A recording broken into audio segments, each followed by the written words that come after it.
When you have extra money and you're nearing that period of time where you're going to separate from the workforce, you may still have some debt. You may still have desire to save and accumulate more money. Which do you do? How do you know? What decisions do you need to make to know the best route for you in your financial journey? Join us on Consider This Program today. We'll break it down for you. Well, good morning and welcome back to Consider This Program. I'm your host, Joe Clark. And I'm Dean Huddleston. So Dean is one of our senior advisors up in the Lafayette, Indiana office for the Financial Enhancement Group. It's always great to have you here.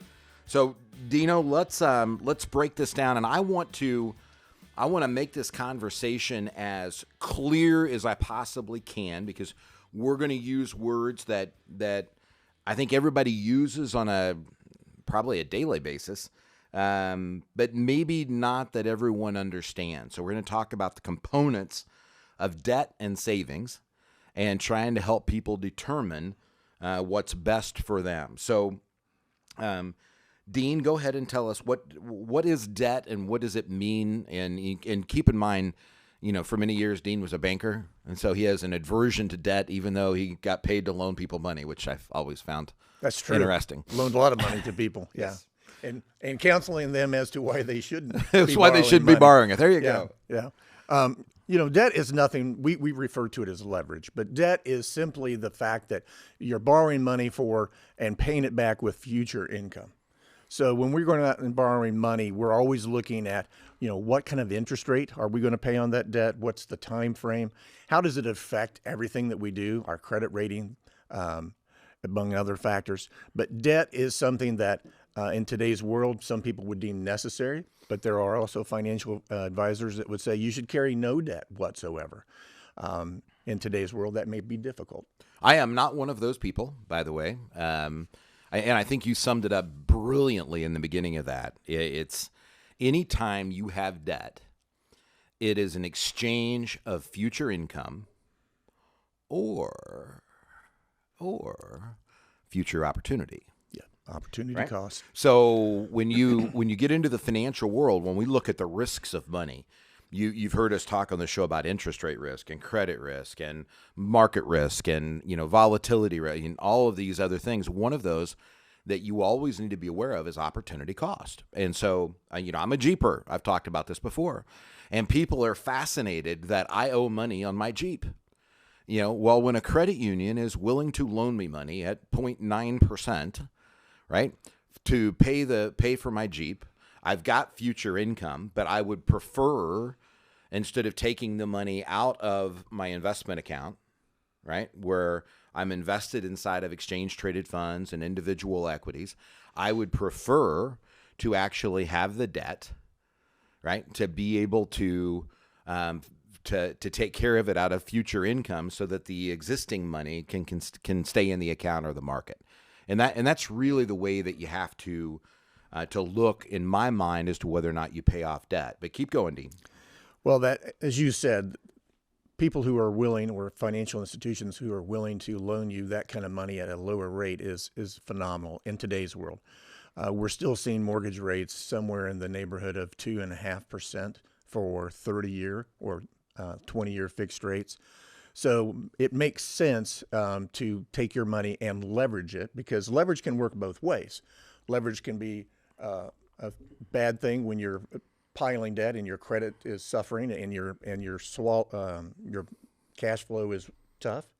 But leverage can be a wonderful thing when you're saying, I can go over and basically let them have that risk, that amount of debt, while I can go over and make opportunities, because that's what opportunity cost is.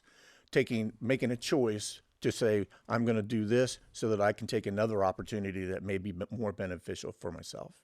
It was always interesting to me. We had a guy in Anderson, Indiana, where we went to church with him for years and years, and I know his family well.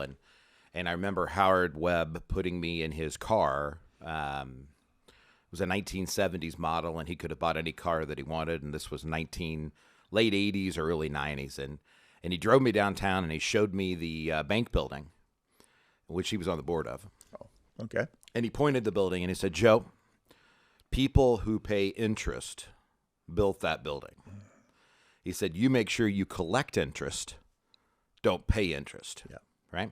And so he tried, because he had that formulation in his head. Now it was interesting because he used leverage, right? And so when we say debt, when you hear that word and we're talking about it, to me, debt is something where I have to have future income to be able to pay it off.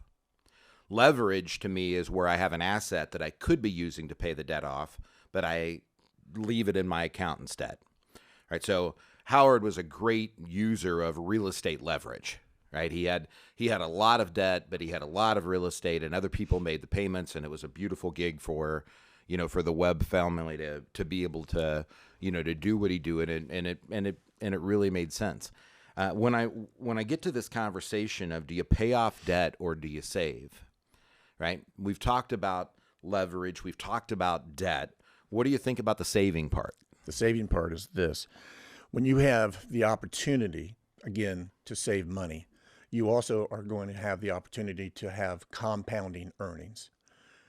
Compounding earnings simply means that the money that you invest and the money that it earns, both of those will earn on each other in the future. Einstein, our famous scientist, said, "I don't know how to do it, but the eighth wonder of the world has to be compounding interest, because nothing will increase your assets more." So you have to think about when you're going to make some kind of a payment or pay off a debt, am I better off to let that compounding earnings make me more money from the future? Yeah. So he said, "I don't," and I wasn't there when he died, so I don't know. But I was not. But the alleged comment was, "I'm not sure what the seven wonders of the world are." Yeah. But the eighth is clearly compound interest, and you should never forget it. Dean and I wrote an article that'll be in the Herald Bulletin this coming week, where we talk about how some of this compound interest would work. And I don't know if you have the numbers in front of you, Dean, but it was fascinating the way you worked out. You gave two examples: somebody who started saving at 25, 20, and 20, and 30, and somebody who started at 30, and the difference that they had at age 65. $170-some thousand. It's a phenomenal sum of money, and that wasn't at a major interest rate. It was 5%. It was like 5% compounding. So some of these stories are really, really important.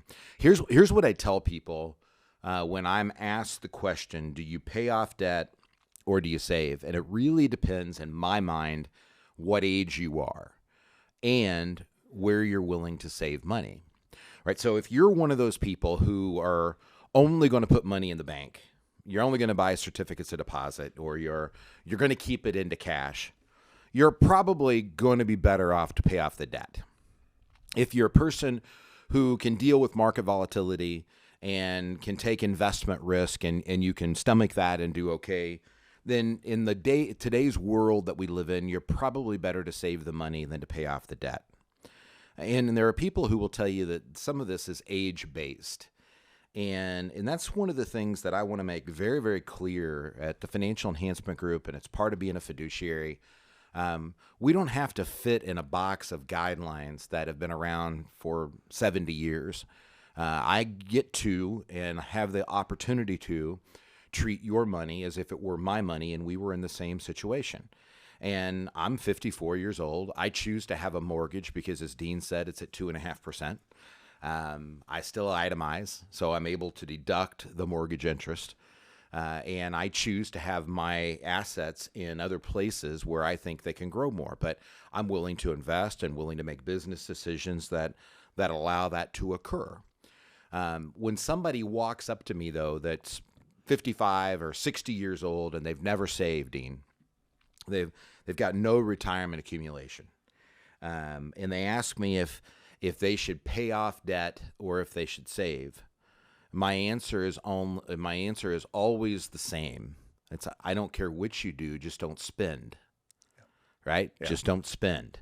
Remember, our job at retirement, Dean, is to do what? Our job at retirement? When somebody retires, what is our primary job? Our primary job is to replace their standard of living. Not their income. Not their income.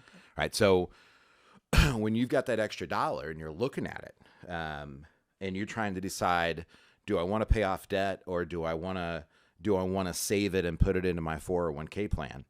If you've been saving all of your life, go back to the first part of the segment, right? Look at opportunity cost, make the decision about in terms of where you are. But the key thing is, as we get ready to go to retirement, what you cannot do is add that dollar to your standard of living. You can't get used to using it to go to the movies or to go on a regular cable TV is one of the best examples I can think of. Something that becomes part of your life. Using that extra money to go on a vacation for a bucket list trip, that's fine, right? That's not standard of living. That's saying, hey, I promised my wife or I promised my husband at this age we would go to Italy. Go do it. Have fun. Enjoy that. That's not adding to standard of living. Adding to stuff that will go into your retirement budget where you have to continually pay for it, spend money. That's a dangerous thing.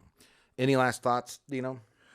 It's just amazing what people will do in their retirement years, making some decisions that may not be in their best interest.